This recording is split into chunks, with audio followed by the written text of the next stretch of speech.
Hey guys, here we are at the case display here at Blade, and we're going to talk to Laramie here, who has come out with some new designs for Case, a little bit different than what you've expected from Case in the past. So let's let Laramie tell you about it. So first of all, we got, the traditional Bowie. I'm a mountain man. I'm a modern day mountain man. The Bowie knife is like the staple of a mountain man knife, right? Absolutely. You have the Bowie and the Green River. That's what you know.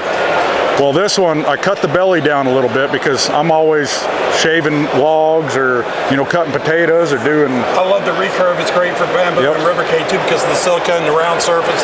Anything that's round, the recurve bites in instead of cutting out. So exactly. Well, and then you look, it's got a really strong tip on it. It's thick because this is a tool. I'm digging with it. I'm hacking stuff with it. The last thing you need if you're in a survival situation or out in the mountains is for it to break. It's 1095 steel, so you can still sharpen it. It's great, in my opinion, the best steel, but you can still sharpen it in the field. You don't have to take it back and hone it up on a grinder, River rock. Exactly. Yes. And that's the best thing about the 1095. I love 1095 for that. And then it's got the Caswell finish, so it looks cool. It looks good. You got your micarta, which micarta, in my opinion, and it just gets better with time. It ages nicely. It looks like wood, but it has much more durability. Exactly, and this color, so it looks like old leather after about 3 weeks. Yeah. You start getting it wet, and the nice thing about micarta is it's sticky. Oh yeah. So the wetter you get it, the grippier it gets. And that's the best thing, because I'm a hunter, right. so I get blood and everything else on it out in the rain. Yeah, especially the rain. Yeah, and then you got your tang on the back. That's for beating whatever you want to beat. And hey, if a grizzly bear charges you, just throw it at him. It's heavy enough and big enough.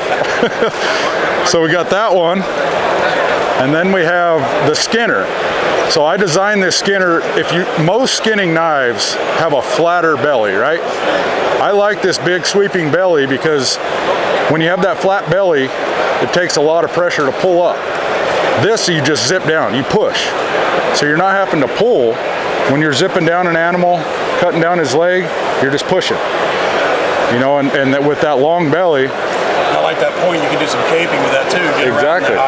Exactly. And so that's why, and they're heavy duty. I'm 6'6", 280 pounds. Yeah, so. He kind of makes me feel short. So I got to have big, good quality material. Case knives, there's nothing better. We'll get Maury in here we'll get Roland in here to tell you about his knives. Yeah, we've got some other knives to tell you about. Give us just a second, I'll reset. Yeah, we can just swap it right over. Just clip that on your thing.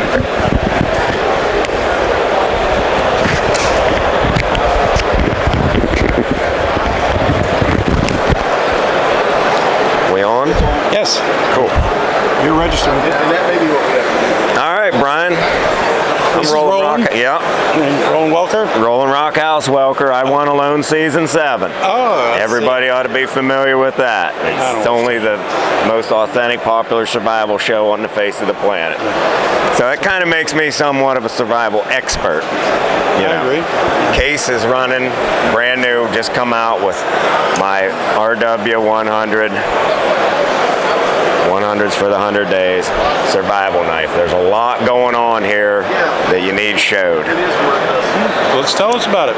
Well, it's long. It's a long knife. Right. There's a reason for that. On a long-term survival quest, you lose a lot of blade sharpening. That's why it's long. Or if you break it off levering something. Yep. This is a long-term survival knife. I got my modified Tanto on there. You can see the Tanto point. Oh yeah, I see the grind line there. I've always been a fan of Tanto. I like the Japanese Tanto. Yeah. The American Tanto is not so great in the woods, but the Japanese Tanto is... But I always used my knife so much that I lost my point anyway. And over the years, I just came up with my own design. That's what I call the modified Tanto. Works really good. I like a straight back for a lot of reasons. Beefy spine too. Is that 3/16? A little heavier? Yeah, it's heavy. It's heavy. Yep. We flat grind. That's a good survival. Oh yeah. Grind. We started the grind down so that we maintained our. Yeah, I like a high saber. I like some meat in the spine right there. I like that little flat right there. It just makes the spine a little bit tougher. Yep. Got the stamp RW100. Let's say we'll try to get it to. There we go. Maybe get it to focus there. Let's pull it back. Ain't just. doing it. I'm trying to make it, force it to focus. There we go. There you can see it now. Trying to get this thing to focus. It wants to focus on faces. It's automatically set up because that's what I've got it set up for, is to focus on the person that's talking. These things come sharp, man. I've been shaving myself all I can morning. see you look like a bushcrafter. Yes, sir, buddy. That baby will take it right off. They come sharp straight out of the What box. steel? 1095, so 1095 non-coated, so. sharpenable. Okay. You know, Yeah. a survival knife you can't sharpen. No. What's You the don't want use? anything too hard. You don't want Yep. 20 CV for a survival knife. The micarta handle. I tried to burn it off. I tried to smash it off. It held up. Three rivets. I can see that. Yeah, you got to have three in case you would get a break in the middle. Your handle don't start Right. whirly bird. Yeah, I like 3. Yeah, I kept my jimping down here. Not too aggressive, but Well, I didn't want it up here because we're striking our ferro rod up here. Okay, so and that'll still strike, but you'll eat your ferro rod. right. So it has a 90-degree spine then for. Oh yeah, yeah. Okay. That was part of the deal. Yeah. Okay. Got to have that. My finger guard I keep down a little wee bit because I don't like it catching on everything. Right. Lots of meat after the lanyard hole because obviously we're pounding too. Right. I don't recommend throwing your survival knife, I but do not either. but I am an avid knife thrower. I weighted this. It's just a little bit handle That's heavy. it's also handy just in working with it because if it has a good balance and it doesn't fatigue your wrist while you're making tools. You're making, Everybody picks this up. Just first thing they say is it feels great. That's because it's balanced for throwing. This is a thumper, man. Yeah, Damn balance near is a very professional. important element. Damn near professional grade throwing knife. Sweet. Also, if your handle's heavy, you know it falls handle first. Oh yeah. Yeah. Yeah. I like that. I like that you made your sharpening tool shallow there, so it's not going to catch on cordage or anything like that. Exactly. That's Yeah. one of my pet peeves is a deep. Oh, if they're deep, they hang up in everything. Hang up on everything. It drive you nuts at night. Hide. Yeah, Always. hide, nets. If you're trying to cut. I was a commercial fisherman, so sometimes we get logs in our nets, and I'd have to try to cut it out, and your hands Yeah. are cold. You get the Sharpie toy, it tries to pull the. And it the don't knife just out catch your- once, it catches every time. Yeah, Oh yeah, pull it out of your hand. I like that. That's sweet.